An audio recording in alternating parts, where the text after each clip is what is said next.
Alright, welcome back to the channel. Today I want to go over a setup for a suppressor on a Glock 17 Gen 5, and this is the MOS model.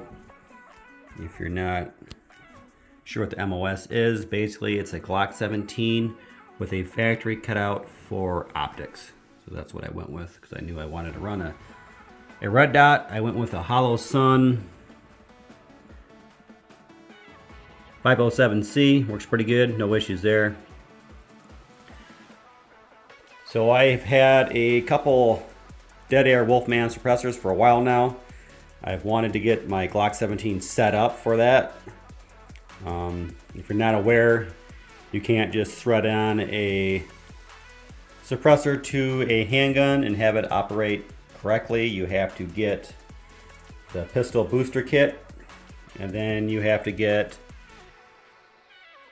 you see right here, this is the, flip it over here. So the first thing you got to get is the pistol booster assembly. This is from Dead Air.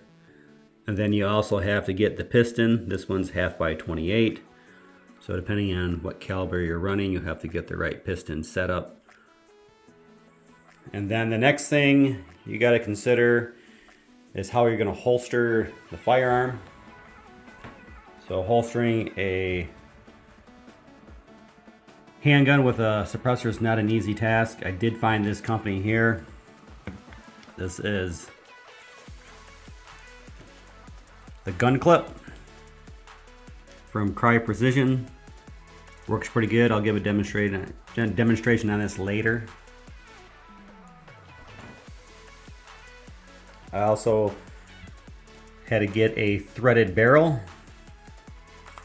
I went with their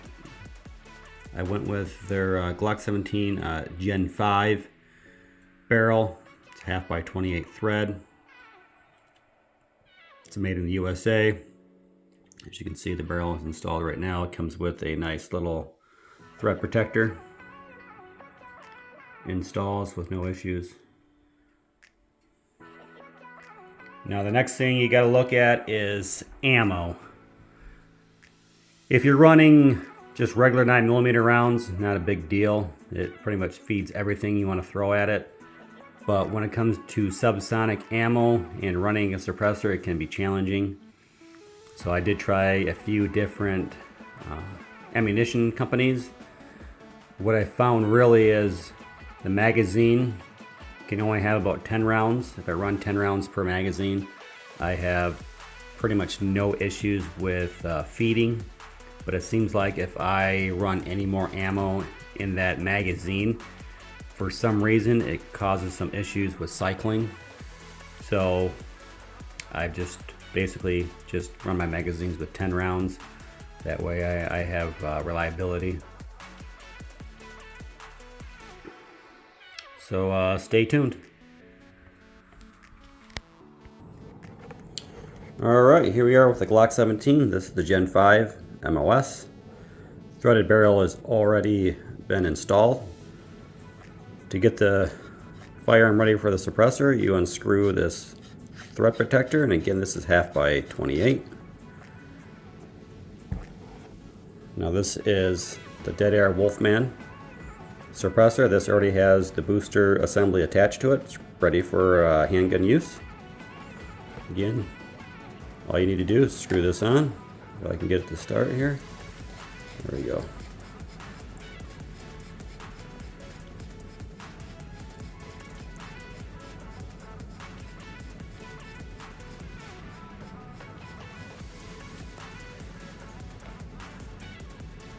Alright, make sure it's nice and tight. The one thing I did find you need to do every once in a while when you're shooting, just make sure that the suppressor is not coming loose. You definitely don't want to have that issue, because if it comes too loose, then you might have a baffle strike. So that's one thing to keep in mind. Again, I'll throw some videos of me shooting with some subsonic ammo. And again, I found that the firearm runs really well on regular 9mm supersonic ammo. When you get into the world of subsonic ammunition, I have tried several different manufacturing ammunition companies, And pretty much all I found in every single one of them is I have to download, or I should say, load less ammo into the magazines. So typically, I run about 15 rounds with regular ammunition.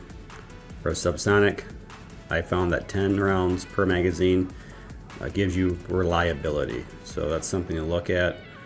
I will try some other ammunition companies as far as subsonic ammo. If I find something that works really well, I will definitely share that information. I haven't tried this with the shorter configuration yet, so that's the next thing I'm going to do. Maybe I'll do a comparison of the two.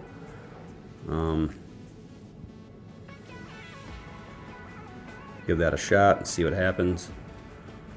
Alright, so the next thing you wanted to address really is how do you holster a firearm, a handgun, with a suppressor. Alright, so the next thing you want to do is to find a holster that you can use with a suppressor, with a light, and with an optic. There's not very many companies I found that offer a holster for all those things combined. I did find Cry Precision, they have a gun clip. It works pretty good, no issues there. The way this one works is it actually unhooks from the side. So you have a clip here. This pulls up, the firearm pulls off to the side. You reinstall, clicks back in. It's very secure. So far I've had no issues with it. If you have a better holster, or if you know another company that makes something that will accommodate all the things I have attached to my pistol, please let me know. Thanks. Alright, here is my setup. So this is the Cry Precision belt clip for suppressed handguns. The jacket I'm wearing is a ex-police jacket from when I was a police officer. It actually has the cutout so you can run a holster. So it actually works pretty neat. And then I'm running a ARV 9mm with another dead air Wolfman suppressor. So we'll go out and do some shooting and get some sound clips. Alright, today we're out here testing out the new Glock 17 MOS with a suppressor on it. I'm running the dead air Wolfman, but to give you a sound comparison, I'm going to run this PTR 9mm. This also has a dead air Wolfman. So we'll shoot this first and then we'll switch to the Glock 17.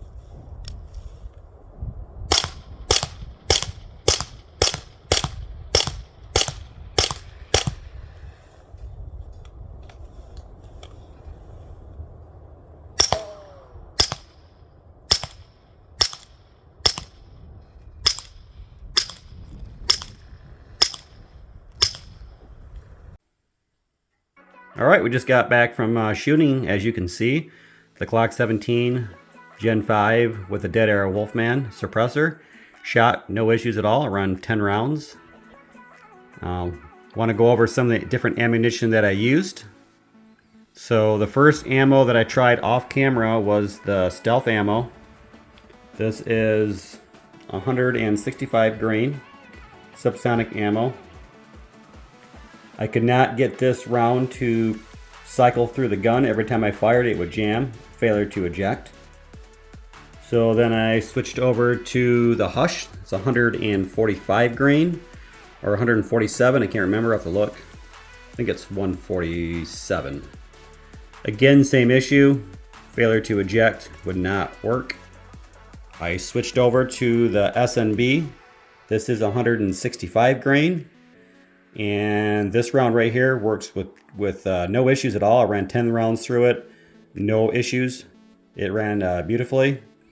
Now, the one thing I did notice, let me grab a different round here. Let me grab this Hush. If you take a look at the projectiles are different. So the SMB is rounded, the Hush is pointed. And I'm guessing the reason that the S&B snub nose projectile works better is because of that back pressure. Maybe the slide is not going its back as far. That's why I'm having an issue with the other rounds. I don't know. I'm just guessing. But for right now, out of the ammunition I've tried, the S&B 165 grain ammunition has been the best thing for me to run. Again, I can't speak for all firearms, but for my Glock 17 Gen 5 running the Dead Air Wolfman, that's my go-to round for that right now. As far as my other firearms, my PTR and my H&K MP5 clone, I can fire pretty much any subsonic ammo through it with no issues at all as far as cycling ability. The only thing I've found so far that is finicky is the handgun. So again, S&B for me is the way to go. I will test out some more ammo, and as I collect more information, I will share it. If you have any questions, let me know. Thanks.